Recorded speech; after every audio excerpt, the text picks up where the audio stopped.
غزہ کے حوالے سے امریکہ کے صدر ٹرمپ کا بیان ایٹم بم گرانے کے مترادف ہے۔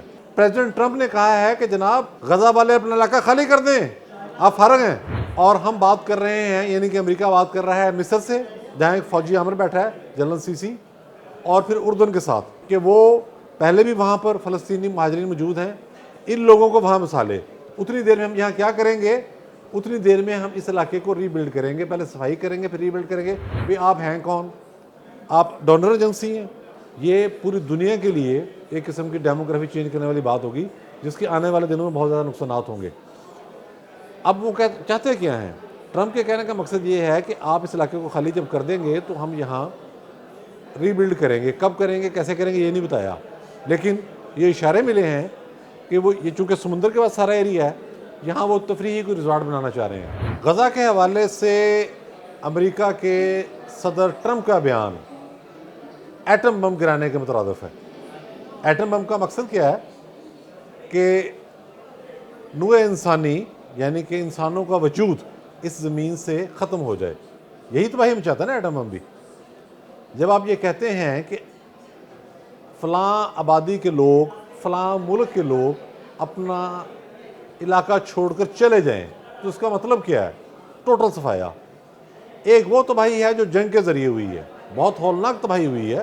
کہنے کو تو یہاں تک کہا جاتا ہے کہ صرف 50,000 لوگ شہید ہوئے ہیں غزہ میں، لیکن جو یورپی ایجنسیاں ہیں، غیر جانبدار ادارے ہیں، وہ بتاتے ہیں کہ مرنے والوں کی تعداد 2 لاکھ سے بھی زیادہ ہے۔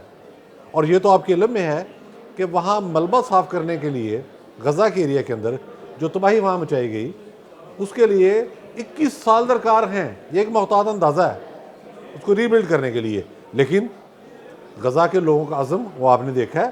ابھی 2 دن پہلے جب انہوں نے اسرائیلی فوج کی 4 خواتین اہلکاروں کو رہا کیا ہے تو کس جوش و جذبے میں تھے، ان کا مورائل کتنا بلند تھا، کس عزم کا مظاہرہ کیا انہوں نے، وہ آپ کو وہ کراؤڈ دیکھ کے نظر آ جاتا ہے۔ خیر، اصل موضوع کی جانب چلیں۔ پریزیڈنٹ ٹرمپ نے کہا ہے کہ جناب غزہ والے اپنا علاقہ خالی کر دیں، آپ فارغ ہیں۔ اور ہم بات کر رہے ہیں، یعنی کہ امریکہ بات کر رہا ہے مصر سے، جہاں ایک فوجی امر بیٹھا ہے جنرل سیسی، اور پھر اردن کے ساتھ کہ وہ پہلے بھی وہاں پر فلسطینی مہاجرین موجود ہیں، ان لوگوں کو وہاں مسالے۔ اتنی دیر میں ہم یہاں کیا کریں گے؟ اتنی دیر میں ہم اس علاقے کو ری بلڈ کریں گے، پہلے صفائی کریں گے پھر ری بلڈ کریں گے۔ بھی آپ ہیں کون؟ آپ ڈونر ایجنسی ہیں؟ آپ یہ کہیں کہ آپ اس علاقے کو خالی کرانا چاہتے ہیں، وہی توسیع پسندانہ عزائم جس کے بارے میں جب حماس نے اسرائیل پر حملہ کیا اور یہ لڑائی شروع ہوئی تو بہت سارے سیاح کاروں نے کہا تھا کہ یہ معاملہ صرف جنگ کا نہیں ہے، یہ نسل کشی کا ہے اور اس میں رقبہ بھی جائے گا۔ یہ معاملہ اب اس طرف بڑھنا شروع ہو گیا ہے، جو بڑی پیچیدہ اور خطرناک صورتحال ہے، صرف عرب ممالک کے لیے نہیں، صرف اسرائیل اور فلسطین کے ہمسایوں کے لیے نہیں، یہ پوری دنیا کے لیے ایک قسم کی ڈیموگرافی چینج کرنے والی بات ہوگی، جس کی آنے والے دنوں میں بہت زیادہ نقصانات ہوں گے۔ اب وہ چاہتے کیا ہیں؟ ٹرمپ کے کہنے کا مقصد یہ ہے کہ آپ اس علاقے کو خالی جب کر دیں گے تو ہم یہاں ری بلڈ کریں گے۔ کب کریں گے، کیسے کریں گے، یہ نہیں بتایا، لیکن یہ اشارے ملے ہیں کہ وہ یہ چونکہ سمندر کے بعد سارا ایریا ہے، یہاں وہ تفریحی کوئی ریزارٹ بنانا چاہ رہے ہیں، تفریحی مقام۔ لیکن قبضہ کس کا ہوگا؟ ظاہر ہے امریکہ کا بھی ہوگا اور اسرائیل کا بھی ہوگا۔ ایک پہلو جو ہم بار بار ڈسکس کرنا چاہتے تھے اور نہیں کر سکے، ظاہر لڑائی کی نوعیت اور تھی۔ یہاں غزہ کے قریب سمندر میں 1.1 ٹریلین مکعب فٹ کے گیس کے ذخائر موجود ہیں، اور آپ دیکھیں یہ کتنی بڑی معدنی دولت ہے، اس پر بھی نظر ہے امریکہ کی۔ اور یہ ذخائر کوئی نئی بات نہیں ہے، یہ 1999 میں دریافت ہوئے تھے، برطانیہ کی ایک کمپنی نے دریافت کیے تھے۔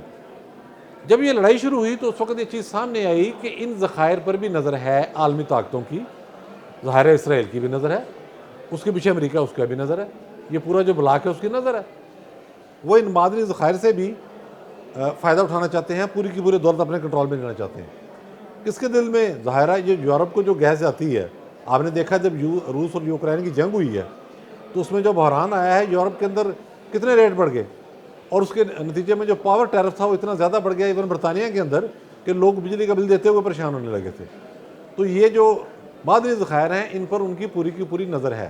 یہ لڑائی کا ایک اور پہلو ہے، لیکن اگر اس طرح سے علاقہ ہم نے چھوڑنا شروع کر دیا اور یہ رعایت دینی شروع کر دی, یہ بات ماننی شروع کر دی, تو اس کا نتیجہ یہ کہ نکلے گا کہ سرحدیں پھیلتی جائیں گی اور پوری دنیا کا جو نقشہ ہے وہ بے ڈھنگا ہوتا چلا جائے گا. یہ ممکن نہیں ہے. اسی لیے آپ نے دیکھا کہ اردن کے جو سینسیبل گورنمنٹ ہے, ان کے جو حکام ہیں, انہوں نے کہا ہے کہ ہمیں یہ امریکی منصوبہ قطعاً قبول نہیں, لیکن امریکہ اس کے لیے دباؤ ڈالے گا. اور ادھر سے حماس نے فوری طور پر ان کی سیاسی کمیٹی کے سربراہ نے سامنے آ کر کہا ہے کہ یہ جو صورتحال ہے, یہ اس طرح کی بات کرنا وہی ناقابل قبول ہے. یہ آپ نے سوچا کیسے کہ ہم نے اپنی سرزمین چھوڑیں گے؟ یہ بھی طے ہے کہ فلسطینی جو جس طرح سے وہ خاک اور خون کے اندر رہتے آئے ہیں, اتنی شہادتیں ان کی ہو چکی ہیں, ایک ایک دن کے اندر پورے پورے خاندان سے صرف ایک بندہ بچتا ہے, بعض پورے پورے خاندان صفحہ ایسے سے مٹ گئے.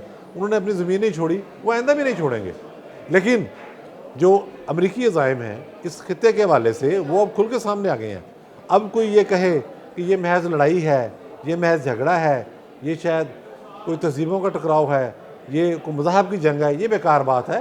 یہ نسل کشی کی مہم ہے, اور اس کے نتیجے میں پوری دنیا کی ڈیموگرافی بدلنے کی کوشش کی جائے گی, رقبہ بدلا جائے گا. یہ ممکن نہیں ہے. یہ بڑے انتشار کی جانب جا رہے ہیں.